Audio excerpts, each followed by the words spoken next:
Could you tell us a little bit about your character?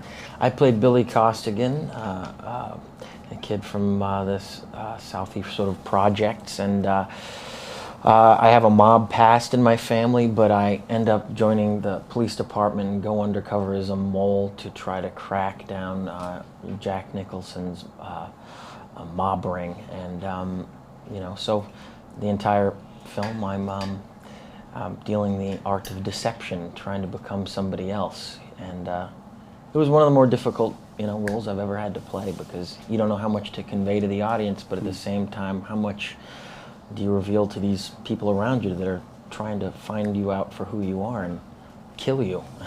It is interesting that you said the art of deception. Essentially, your character's whole life is like a lie. Mm-hmm. And there's just maybe, I don't know, one or two people that you could confide in. Mm-hmm. But what's interesting, I think, about your character, as different from Matt's character, is Martin described yours as your character is formed by the people around him. Mm-hmm. So you descend into this, Costello is one of the worst. Yeah. And you deal with this influence. Yeah.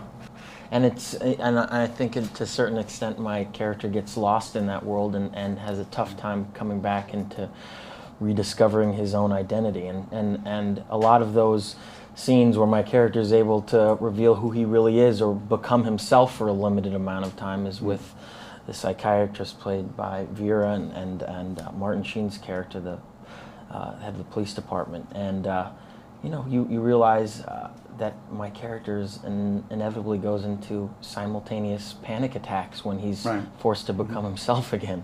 It's like it's wearing on him. Mm-hmm.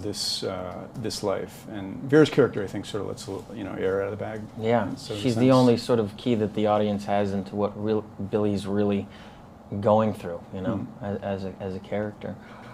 I also think he has this fear that he's going to be forgotten, which they kind of, I think they sort of play to the, or for disappear really off the face of the earth and never really have an existence of his own. I mean, it's like this young man that makes a certain decision early in his life to do the right thing, and as a result sort of descends into hell and disappears off the face of the planet. It's really a tragic character in a lot of ways, and that's that was what was so interesting about him, and he holds on to that too, the idea of still having, the idea of, right and wrong. But there is a moment in the film, I think, where he's worn so thin that I think he says something like, you're surrounded by mass murderers. How can you, how do you really know what this is like? You're surrounded by mass murderers, and then it just finally wears on you. It's ultimately like these decisions that these characters make early on, and I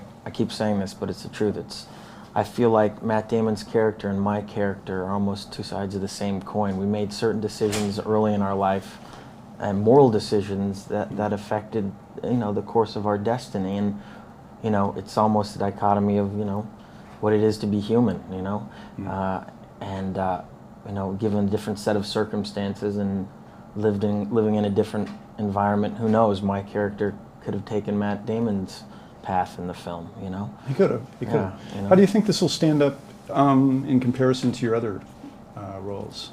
I don't know. I mean, you do movies and you try your best, and you do the research, you do this hard work, and you can never tell what audiences respond to ultimately. It's then in their hands, and it's then to be judged by the public. And all you could do is have the initial mindset when you approach the project to do the best possible work you can, and it's like a crapshoot,